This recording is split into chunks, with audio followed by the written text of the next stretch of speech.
Welcome back to the latest edition of The Audible presented by Trader Joe's. I'm Bruce Feldman, joined as always by my colleague from The Athletic, Stuart Mandel. Ralph Russo, our co-host, is not with us today. He will be back with us on over the weekend when we it's not going to be it'll be our last show before the national title game on Monday night. So we got a lot to get to. We got the mailbag.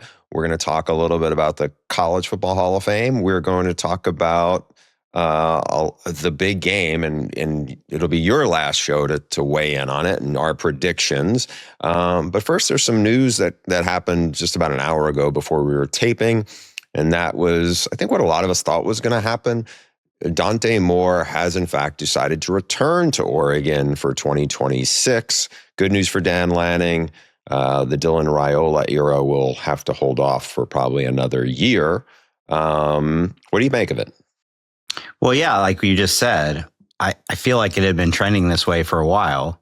And so knowing that he was probably going to announce he was coming back, I was a little surprised that Dylan Raiola did go to Oregon. Like, it tells me that he's fine with sitting out a year because he's clearly not going to get the job over Dante Moore this coming year. So it seems like that's now become, because that's exactly what Dante Moore did. He went there knowing he would be a backup for a year. So it seems like that's kind of a path that Dan Lanning has opened the door for with these quarterbacks. And then just in general, I think we, I don't want to say overvalued Dante Moore, but he had a lot of big moments early in the season that kind of elevated his stock. And then towards the back end, I don't think it went particularly well. Certainly the playoff did not go well. So I think it just, obviously it's not my money to I'm not the one passing on however many tens of millions of dollars, but you tell me, I think it was the right decision for him. I talked to somebody in his camp a couple of months ago. It was probably maybe early October. And they said that was the plan, that he felt like, and his camp felt like, they're not in a rush. The more starts is going to be the better for him. And I think, when you said passing up millions, keep in mind, he's probably going to make a bunch of money at Oregon to stay for another year. I mean, what he might be passing up is a chance to get stuck with Ralph's favorite team, the Jets, which has been a graveyard for quarterbacks. So, there's no guarantees of what the 2027 NFL draft is going to look like. We assume Arch Manning's going to be in it. Lenora Sellers will probably be in it. Who knows who else will spring up? Because obviously this time last year, nobody would have thought Fernando Mendoza would be talking about as a potential top 5 pick or even the first pick of the draft. But that happens seemingly every year where somebody comes out of nowhere. I think this is good for Oregon. I think ultimately it's really good for Moore. And I think it's actually good for Raiola because he's a guy who had some struggles, and I think they still need to, he needs to develop more, right? And he just didn't look like he was could create. He didn't move very well. I think those are things that that they can work on while he's learning from being in the same room with Dante Moore. What'll be interesting is, third offensive coordinator under Dan Lanning, now Drew Maringer takes over. How's that transition go? But again, I think this was a wise move for Dante Moore, and we'll see how it plays out. I mean, I'm curious to see where you have them. I assume this impacts where you have them on your too early top 25. Raiola versus Moore is a much different equation. Yeah, they'll be high, no question about it. You're the draft guy, and it seems to me that other than Ty Simpson, everybody decided to come back. So isn't it kind of it's clearly Mendoza 1, and then we assume Ty Simpson 2. Isn't this a really thin quarterback class now? It definitely feels like it. And I know people had mentioned Trinidad Chambliss. I mean, people I know at Ole Miss are very confident that he's going to end up being able to play in college football next year. Wow, they haven't listened to Ralph's take on the podcast the other day then. I think they feel at some point he is going, whether it's in a court or whether it's getting the appeal, that he's going to get cleared. So we'll see how that plays out. Again, you're also talking about a guy who's, under 6 feet and probably under 200 pounds, does not have, ideal size. He was very impressive this year, but I don't know, the NFL is going to look through a different lens than college football, certainly. But, Ty Simpson's a guy I think will end up in the first round. I don't think this is the Kenny Pickett draft, those two, where it was like Kenny Pickett was in the first round and there wasn't much. Like, from talking to a lot of people inside the football world, it seems like they have fallen into love with Fernando Mendoza. There's a lot of stuff they really like about him. He's super smart. He prepares well. He's accurate. He doesn't have the biggest arm. He moves pretty well.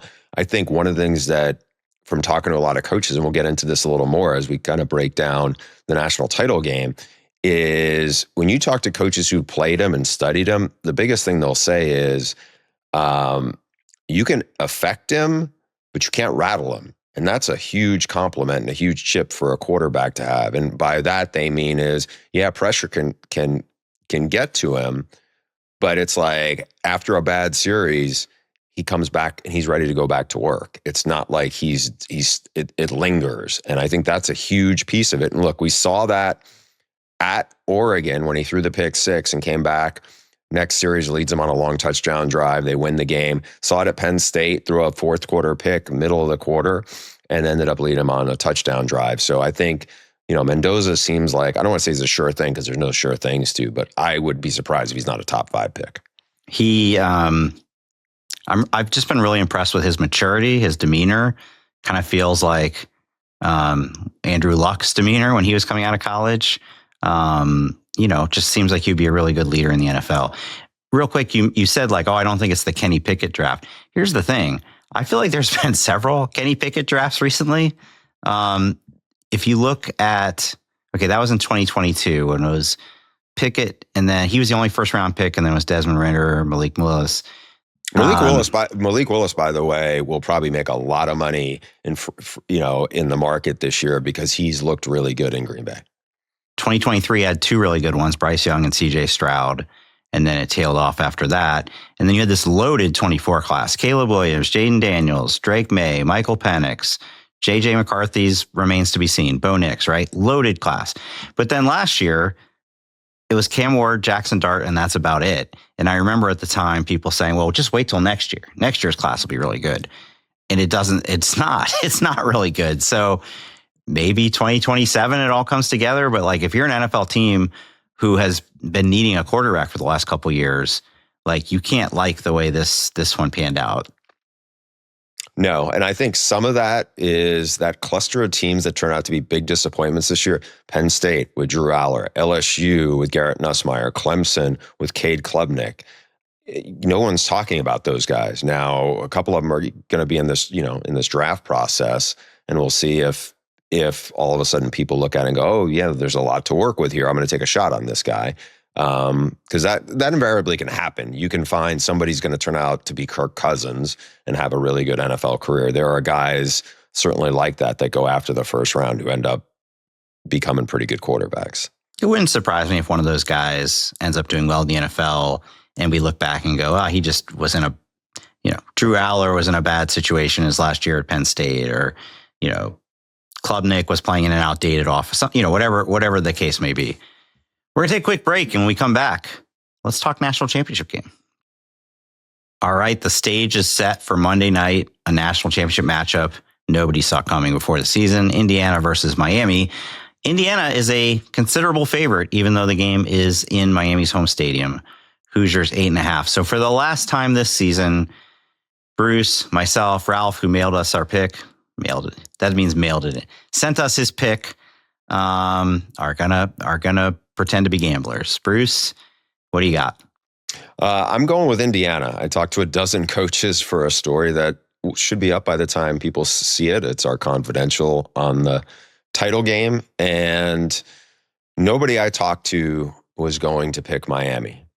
Some of them thought it would be very close, but ultimately went with Indiana. I think that's all I heard for the last 3 days or 4 days from coaches and experts.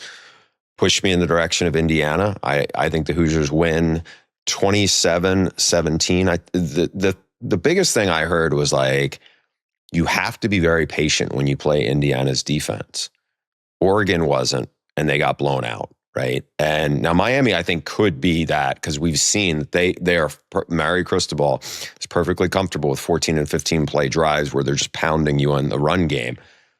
But almost no one has been able to run the ball against Bryant Haynes' defense. They're very disruptive in what they do and how they do it. A lot of guys make plays. The defensive line's good.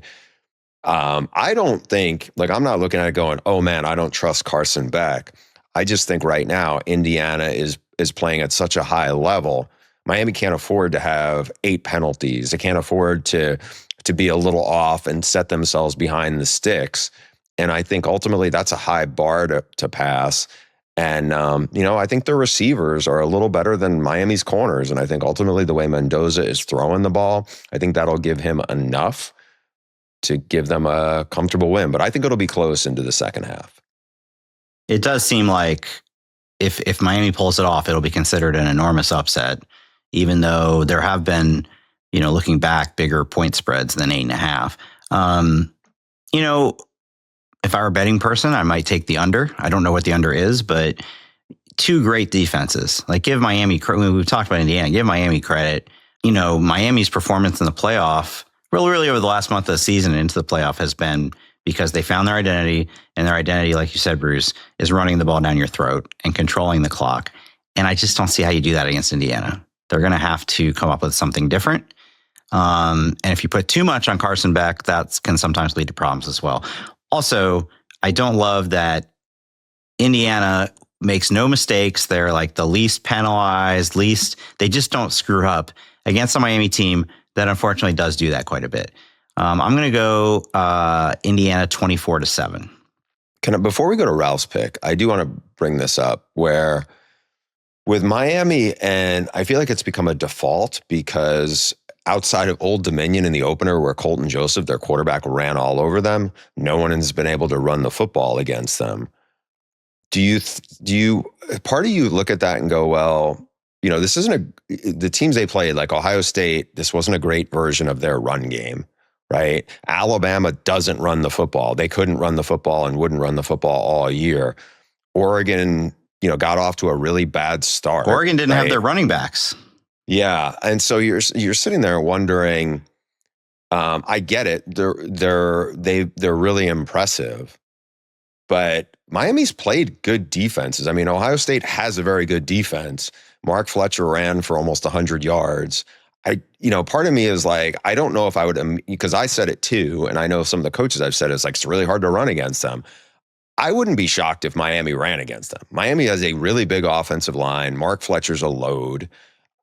It wouldn't surprise me if they ran the ball well against them. I mean, that's the one part of it where I'm it would be an upset. I don't think this would be a shocker to me if they did, just because I could see some scenario where it's their run defense was really good, but then you looked at, like I said, Alabama doesn't run the football.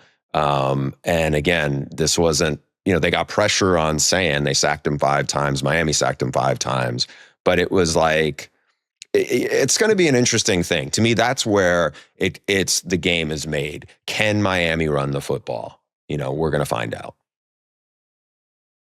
I think, I love to make my CFP March Madness comparisons. And I think you could say that Indiana has gotten a fortunate draw in this tournament so far. Like you said, Alabama can't run the ball against anybody. Oregon, I mean, let's face it, Oregon played that game with one hand tied behind its back. When you're missing 3 of your top 4 running backs and you're going against the number 1 team in the country, that's not good. And then you're playing the number 10 seed. And I think Miami has, by this point, dispelled the idea that they shouldn't have been in or barely were in. But if the thing had gone to seed, they would have been playing either Ohio State or Georgia in this game. So if that's what you're kind of getting at, yeah, it's possible that we just find out they held all those teams to so few rushing yards because they weren't very good at running the ball. But it does feel like Miami. Look, it's the last game of the season. Go for broke. We know Shannon Dawson loves his trick plays and his misdirection. Do you just hey, we're going to just figure out some way to get Malachi Toney the ball 15 times in this game? I don't think it's that hard for them to get him the ball with screens and different things they can do. I think it's ultimately going to come back to can they run the ball? And honestly, some of the best stuff Malachi Tony may do in this game is going to be as a blocker, cracking safeties. What about Wildcat? I don't know. That's a wrinkle that I know that Indiana will be prepared for. Now, whether it shuts it down is another story. But I think early on in the season, I don't know if how many people realize he was a former high school quarterback and he could really throw, and that was that option too. So interesting game. I'll say this: of the games we've covered in the last national title games, this does not feel like TCU Georgia. No. I don't know, when the last time you went to a national title game and you felt like, oh, anybody can win this. I feel like there's been a couple where you're like, all right, I think I know how this is going to go, but then you get surprised once you see it. Like, I don't know, Michigan, Washington, how that fit. Some of it you sit there and you look back, and it's hard not to let your own revisionist history of how the game turned out compared to what you thought going in. I don't think many people thought Clemson was going to beat Alabama the year they won their first national title under Dabo, right? And it looked for 3 quarters like they weren't going to, and then they had that dramatic comeback. So would it be more along the lines of that, perhaps? But I just keep getting back to, we just haven't had a title matchup like this, where the team that's won 5 national championships is the prohibitive underdog to the team that's never won one. So, but it's like another lifetime ago with that. I think the thing that's really doing it is you have one team that has dominated its last 2 opponents. And by the way, before that, they didn't dominate Ohio State, but Ohio State going into that game was the best team in the country. And you kind of came away feeling like, oh, Indiana's the better team. And now, after 2 more games, 2 more rounds of the playoff or whatever it's been, you feel like the gap between where 2025 Ohio State is and 2025 Indiana is so dramatically different. And the fact that we're all saying this kind of things is mind-blowing. Indiana, they're 15-0. They have had 3 close calls. The Iowa game, which, by the way, if I'm Miami, I'm like, let's do that. The Iowa just turned that into an Iowa game. And it took, was it Hemby who had the long run towards the end and set up the game-winning field goal? Penn State, obviously, it took Omar Cooper, one of the greatest catches we've ever seen, to pull that one out. And then the Ohio State game was close. So it's not like this team is totally untouchable, even though they look like that the last 2 games. All right, Ralph, as you guys know, has been the world's biggest Indiana doubter, even last week. I mean, to me, I was like, I think Indiana's going to blow out Oregon. It doesn't seem like a good matchup. And he comes on and goes, nope, I got Oregon. Well, he has caved. He sent us his pick, and he has got the Hoosiers 27-16, which means all 3 of us have the same pick of IU covering, which means I have been blocked out of winning our season-long contest because Ralph is 1 game ahead of me with 1 game to play. But I still feel very strongly I'm not gonna manipulate my pick to just try to catch him, because I just don't see Miami covering. I give you credit because I didn't see what his pick was, and if you had just lied and said Ralph's still picking against him and just threw him under the bus, I was a little disappointed that he didn't stick to the bit all the way through to the end, especially since he's a big Miami guy, right? He was telling us how good Miami was a long time ago. So we're going to take one more break, and when we come back, we're going to hit the mailbag. All right, time for the mailbag. As always, send your questions to theaudiblepod@gmail.com. Stu, the first question is this: where does a possible 16-0 Indiana team rank all time? Assuming the 2025 Hoosiers achieve a perfect 16-0 season and decisively win the national title, how would you rank that team among the greatest college football teams of all time? Would they be comparable to the 2019 LSU Tigers, the 2013 FSU Seminoles, or dare I say, the 2001 Miami Hurricanes? I acknowledge the challenges in making direct comparisons due to changes in the format, including polls, the BCS, and the current playoff system. Looking forward to your insights. Will Griggs, Charlotte, North Carolina.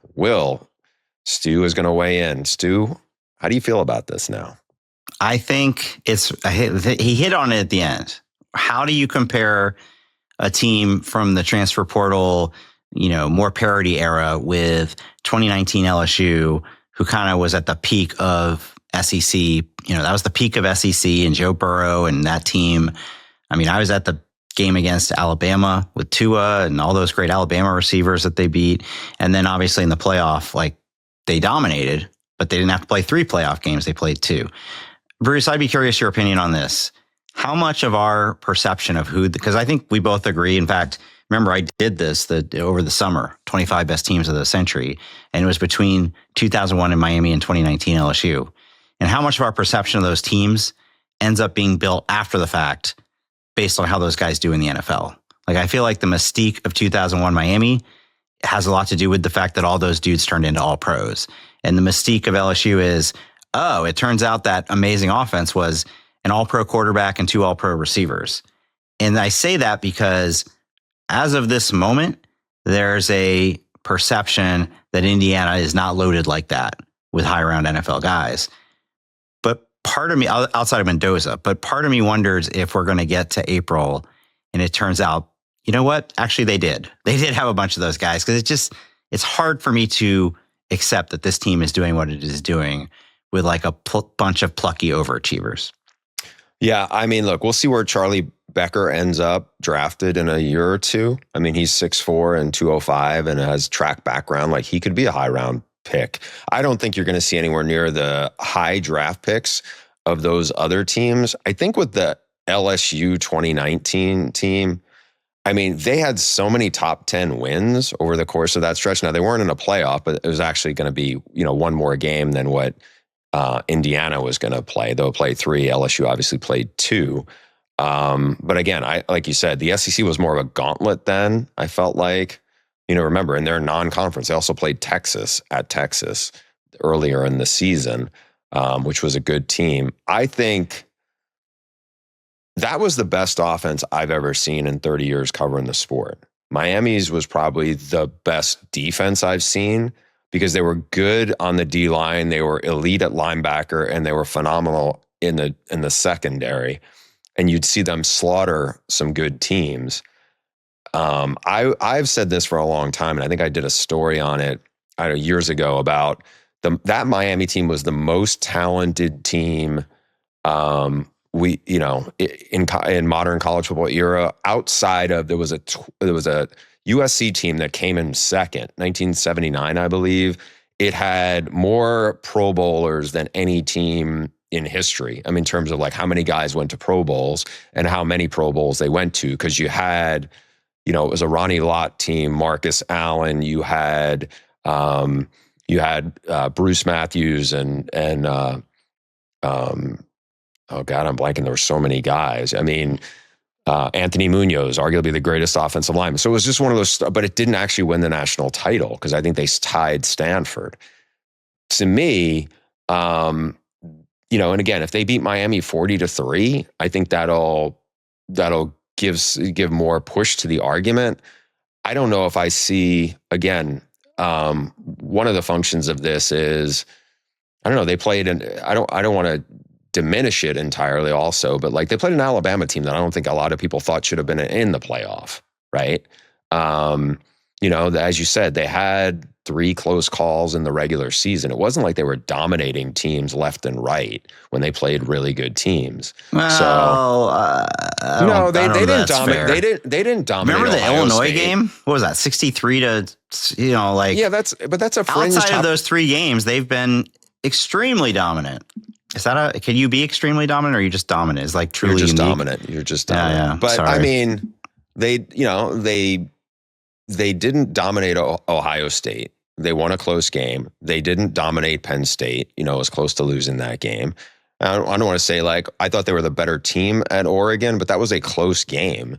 Up to the end.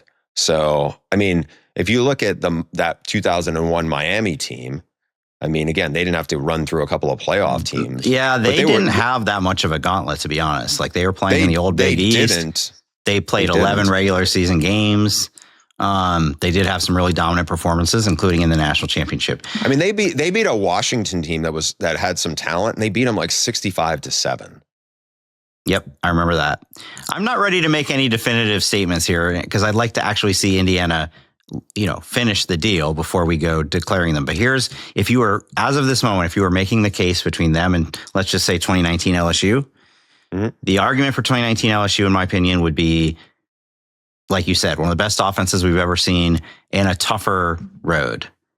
The argument for Indiana would be it was still a pretty tough road. And also the defense is where it separates. Indiana's defense is much better than, like, LSU didn't have a great defense that year. Now you could say they didn't need to have one because their offense was so good. So Indiana's defense is a lot better than that 20. I wouldn't say it's better than 2001 Miami because I feel like that's an all-timer. But again, the thing that makes this so complicated is Indiana doesn't need, even if we say, like, you know what, LSU, way more talented than this Indiana team. I don't know if that's true, but let's just say it. But you don't need to have 2019 LSU talent to win the national championship in 2025 because the game has changed, which is going to make it very hard to answer this definitively. I have a buddy who heard this discussion coming up, and he texted me one of these points. LSU beat 4 quarterbacks who are starting for playoff teams right now. And another team they beat had Tua, who was obviously a starting quarterback with the Dolphins. Beat Trevor Lawrence, beat Bo Nix, beat Jalen Hurts, beat Jordan Love, although Jordan Love was on a Utah State team that a lot of people weren't, obviously wasn't at that caliber. Jordan Love, did not realize that. It's funny you say that Good because trivia question. I was actually looking up the quarterbacks in the SEC that year because in my mind, and he's right, but here's the thing. Bo Nix was the 9th rated passer in the conference as a freshman. You had Burrow, you had Kyle Trask, who they faced. Never in a minute. I'm going to give you, 2 guesses. In the 2019 SEC, wait, where is Tua? He's not listed. Oh, he got hurt. He got hurt in the last month, remember? So he doesn't qualify. Okay, Joe Burrow was the number 1 passer in the SEC that year, obviously. Kyle Trask was number 2. Number 3, I don't think you're actually going to be able to guess it. So I'm just going to give you the team and see if you can place it. Ready? Mm-hmm. Tennessee. I'm trying to think who would have been the quarterback at Tennessee then. This guy's higher than Jake Fromm, higher than Kellen Mond, higher than Matt Corral, higher than Bo Nix. Is he in the NFL right now? Dobbs was gone by then, right? Seriously doubt it, but let's see. Okay, who is it? Jarrett Garantano. Oh, no. Can you believe that? 3rd-rated passer. Yeah. All right, let's see what we have next. This one's from Vinny. And the title is Portal Narrative. There's a narrative that the Blueblood teams are worse now because of the portal, but I've never understood the logic of that. Oregon and Miami are able to get experienced starting quarterbacks every year. Texas is in the middle of a massive position room upgrade. And Ohio State's national title last year was made possible by the additions of Will Howard, Quinshon Judkins, and Caleb Downs. Aren't those moves far more important than losing some backups to the portal? Good question. It is a good question. I think some of what gets messed up with this, not with Vinny's question though, is it's hard to have continuity and development when a lot of guys are moving around. And I think, so what you get, look, Indiana's a really good team. A lot of those guys have been together since James Madison. And so because you don't have that same continuity, it really affects the offensive line. You see that at a lot of places. And you hear a lot about it from coaches who lament it. And I think, so there's that. You end up with chemistry issues to some extent. I think it just makes these teams a little more volatile and a little more unpredictable. I'm not saying that's why Penn State, Clemson, and LSU all went from like preseason top 5 to disastrous seasons, but there probably is something to that where it just like, it feels like it can collapse like a house of cards. And I think the portal piece of it is something that's not insignificant. You have to take the right players. I think it's fortunate if you get all the pieces to come together. And remember, like last year, obviously Ohio State won the national title. They didn't feel like they were going to win a national title after they lost to Michigan, and it went sideways. They all kind of were able to pull together and use that to leverage into a great title run. But I just think it's all feels a little more tenuous than that. I don't know. Do you agree? I think that's a good point. And I think the Ohio State example is particularly apt because I think what you're seeing more from the Blue Bloods is they don't need to build their team on transfers like some of these others. In Ohio State, the core of that team was guys who'd been playing together for 4 years. And then Ryan Day was able to go out and kind of get the finishing touches with Will Howard, with Caleb Downs, with Quinshon Judkins. So to me, it's more about like the domino effects. First of all, like you said, if you're Georgia, you can't just hoard all the high school players and give them time to develop. They're going to leave if they're not on the field right away. That's one. Two, you're signing less high school players to begin with in the first place. And then three, okay, we just mentioned Ohio State taking some of the biggest names in the portal last year, but the pool is so much wider than that. And Indiana is a great example of that. Like, yeah, there's going to be teams that go spend many millions of dollars. Texas is doing that right now. Like he brought up Texas. Hey, Texas, we had underwhelming skill positions this year. Let's go spend a ton of money in the portal and go get Cam Coleman, right? And go get Hollywood Smothers. And that's great. But Indiana is living proof that, well, there's a whole other way to do it, which is find undervalued G5 guys that, because he's a great evaluator, says these guys can play at a high level in the Big Ten. So I just think it's not that it makes the Blue Bloods bad. Let's not go that far. It makes them a little more. It makes the field a little bit flatter. There's more room for error at the top level, and there's more room for the bottom/middle class to rise up. So I'm not saying it's invalid what Vinny said by any means. I just think it's a little more complicated than, well, Miami can spend a ton of money and get a starting quarterback. Therefore, the Blue Bloods are fine. The power schools are fine. All right, Stu, we're going to get to our last question. I wouldn't really call it a question. Yeah, maybe it's a commentary. And this, I don't know who the name is. This from Chris V in Texas? Who is this from? It's from Joe in Kansas City. And I'm just going to read it as is. Stu is a despicable person. Whoa. Okay. Stu, I always thought you were kind, knowledgeable, and a decent person. Now I know you hate dogs. And you hate Ari. Just despicable. What else do you do? I bet you, quote, reply all to tell everyone, stop hitting reply all. I bet you double never dip. Done that. I bet you put the toilet paper on the wrong way. Probably have done that. I bet you stop in the middle of the concourse to check your phone. I did that last week. I bet you don't return shopping carts. People who don't return shopping carts are psychopaths. Of course I return shopping carts. Keep up the good work, boys. I will listen despite Stu. Thank you, Joe in Kansas City. Stu, how many of those things have you done? I thought I just said them in real time. Not the reply all, not the double dip, I don't think. Toilet paper, probably. Middle of the concourse, yes. Shopping carts, absolutely not. So, point taken, Joe. But here's the thing, Bruce. We have gotten a lot of responses about my assessment, or my take that Kirk Herbstreit, that were kind of ready to be done with the infatuation with his dog. And the majority of people we heard from agreed with me. Like Jason in Austin. Thank you, Stu, for speaking for so many of us. Kirk's dog bugs the you-know-what out of me. Thank you for speaking up for 90% of male college football fans. I don't know why it's male, but college football fans. Hook 'em, Jason in Austin. If you look at the YouTube comments from that episode, if you look at some of the tweets we received, that is definitely the prevailing opinion. I feel, Bruce, like I freed a bunch of people who didn't have a voice, people who didn't feel like they had the power to speak the truth about Kirk Herbstreit's dog. I did it for them, and now they're coming all out and appreciating it, except, of course, for Joe from Kansas City. So, Bruce, we haven't done the mailbag in a couple of weeks, so there's been a drought on Trader Joe's gift cards. And I think this is going to be a tough decision because Will got us going about greatest teams of all time for quite a while. Vinny had us, I thought that was good original thoughts about maybe do we need to revisit this portal narrative. I wouldn't be surprised if you just go with the guy that called me a despicable person.